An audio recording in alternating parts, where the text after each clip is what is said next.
Ang itatampok kong istorya ngayon ay ang masalimuot na sinapit ng isang babae sa kamay ng isang unggoy.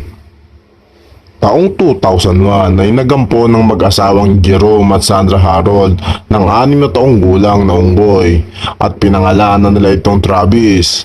Naging maganda naman ang imahe ni Travis sa kanilang lugar. Ang totoo niyan marami ang natutuwa kay Travis dahil siya ay mabait at cute at nauutusan sa gawaing bahay gaya ng pagdidilig sa bakuran. Bago tayo dumiretso sa ating istorya, kaunting trivia muna tayo patungkol sa chimpanzee. Ang chimpanzee ay mayroong bite force na 1,300 PSI, samantalang ang sa tao naman ay mayroong 166 PSI lamang o halos 8 beses na mas malakas kumagat ang chimpanzee kaysa sa tao at 2 beses naman na mas malakas kumagat ang chimpanzee kaysa sa leon.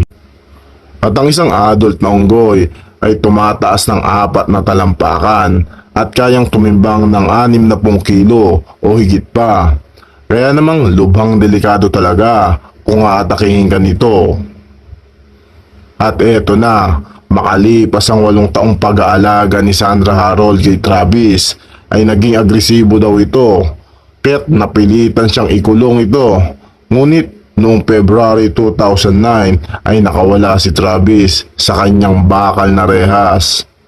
Kaya namang agad na tinawagan ni Sandra Harold ang kanyang kaibigan na si Charla Nash. Nakatuwang niya din sa pag-aalaga kay Travis. At agad namang sumaklolo si Charla Nash para pakalmahin ng nakawalang unggoy. Dahil malapit lang naman ang kanyang bahay kila Sandra Harold. Sinubukan niyang paamuin na nagwawalang si Travis gamit ang hawak-hawak niyang elmodal, pero hindi yata siya nakilala ni Travis dahil siya ay nagpagupit at nagpakulay ng buhok.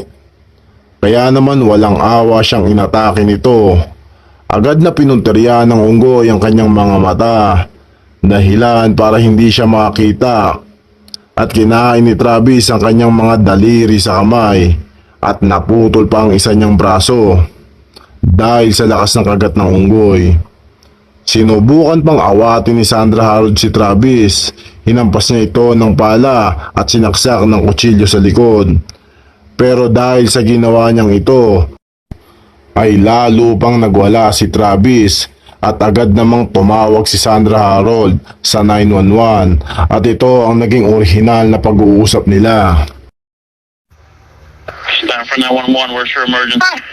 This is Sandy from 241 Rock. Rock Creek Road. What's the Send the problem? police. Send the police. What's the problem there? The chip killed my friend. What's the problem with your friend?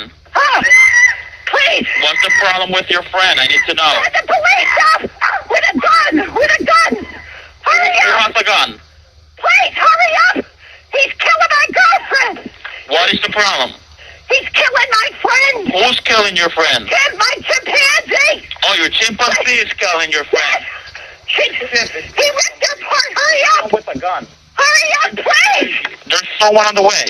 With guns, please. Shoot him. What is the monkey doing? Tell me what the monkey... He ripped her face off. He ripped her face off? He's trying to attack me. Please, Okay, hurry. I need you to calm down a little bit. They're on the way. Can you put yourself away? I don't want the monkey attacking you. Please, hurry up. Listen to me. They're on the way, ma'am. Guns. They gotta shoot him, please. Please, hurry. Are you there with your friend? I need you to help your friend. Can you go help your I friend? can't. He tried to attack me now. If he's still there with you? Agad naman dumating ang mga pulis at paramedic at agad din nilang binaril si Travis at namatay ito.